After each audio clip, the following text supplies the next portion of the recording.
A'udzubillahi minasyaitonirrajim. Bismillahirrahmanirrahim.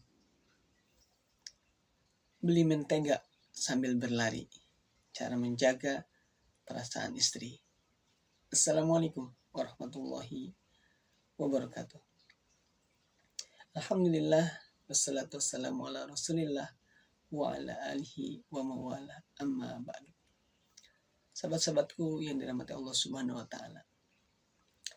Kali ini akan sedikit berbeda.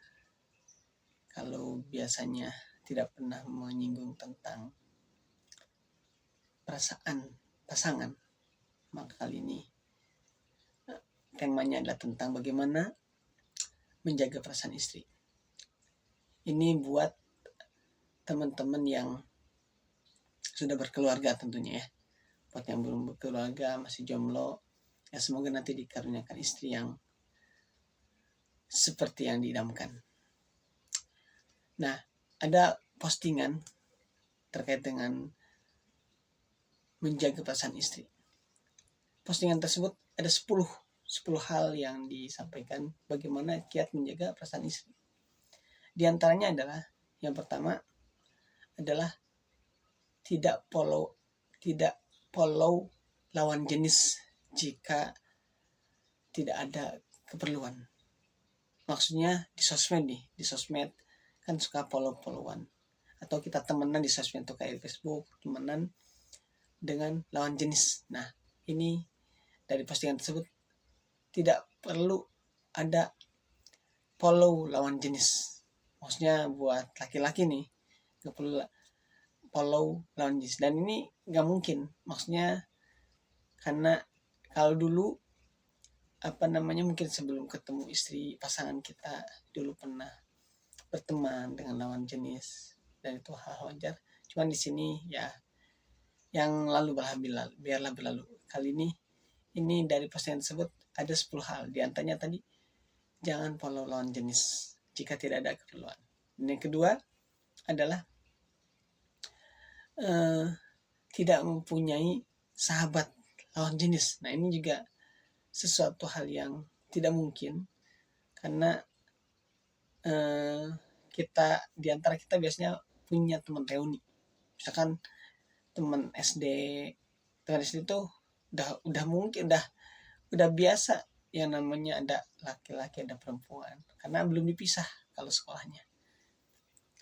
Dan itu bagian daripada bagaimana supaya tidak menyakiti. Ya mungkin menjaga perasaan istri ya, tidak sebatas teman, tidak sampai lebih dari itu.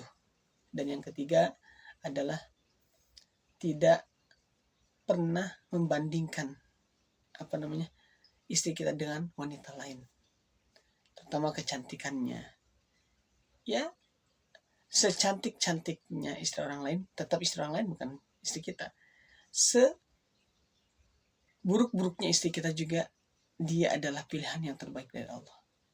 Jadi tidak perlu membandingkan istri kita, pasangan kita dengan pasangan orang lain, karena sudah pasti, dan itu adalah pilihan yang Allah berikan, sudah ditakdirin. Dan yang keempat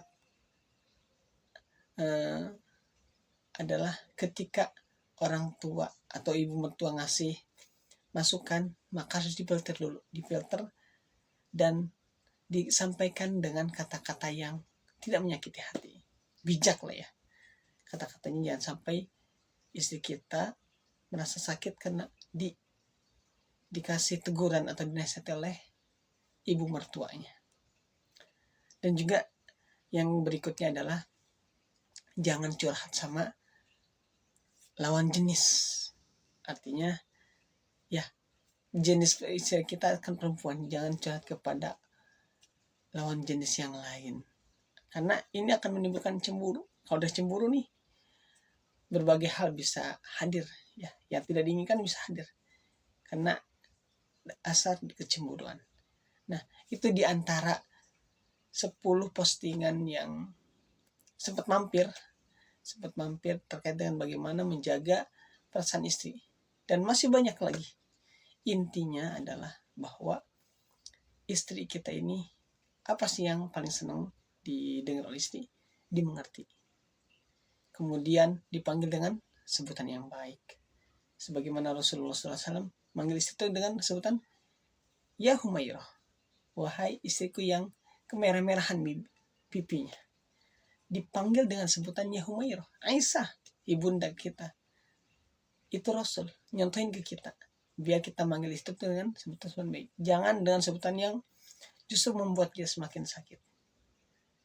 Kemudian juga jangan menyalahkan istri di depan orang banyak ya. Jangankan istri, kita juga nggak suka istrinya dibetulkan di depan orang lain. Artinya menjadi aib kita, aib istri terlihat orang lain. Dan masih banyak lagi. Yang pasti istri itu senang untuk dipeluk, kemudian dirangkul, agar apa? Semakin kuat hatinya. Dan hadirkan diri kita untuk benar-benar bisa menjadi bagian yang mengayomi istri kita. Karena dengan kita memberikan kebahagiaan, tentu rasa sakit itu hilang. Itu diantara bagaimana menjaga hati seorang perempuan. Apalagi wanita ini adalah wanita yang selalu ingin dimengerti, kalau kata ada bandnya. Selalu ingin dimengerti. Karena wanita ingin dimengerti. Dan Rasulullah SAW sebaik-baik orang untuk keluarganya itu adalah Rasul mencontohkan bahwa khairukum li ahli. Sebaik-baik kalian adalah orang yang baik untuk keluarganya. Kira-kira seperti itulah bunyinya. Artinya Rasulullah nyontoin bagaimana beliau bersikap menjadi sebagai kepala keluarga yang ia baik kepada istri-istrinya, bukan istri doang, istri-istrinya banyak, tapi beliau menjadi teladan buat kita, sehingga semua istri itu merasa diperhatikan. Dan ini juga yang harus kita lakukan. Mudah-mudahan Allah karuniakan kita sebagai para suami yang masih baru menikah atau sudah lama menikah, yang masih membangun tentang rumah tangga, yang masih mencari pola, ya sama seperti saya juga masih sedang belajar untuk terus bagaimana menjadi keluarga yang samawa ya, sebagaimana doa di awal ketika menikah, teman-teman doain semoga samawa, sakinah, mawaddah, warahmah, dan kita jangan pernah berhenti untuk berharap, meminta kepada Allah yang selalu membimbing kita dari awal hingga akhir, dan semoga Allah karuniakan kita menjadi para suami yang disenangi, suami yang bisa mengayomi, dan suami yang benar-benar menjadi nahkoda, driver yang bisa membawa bahtera ini ke surganya Allah Subhanahu wa Ta'ala. Barakallahu fikum.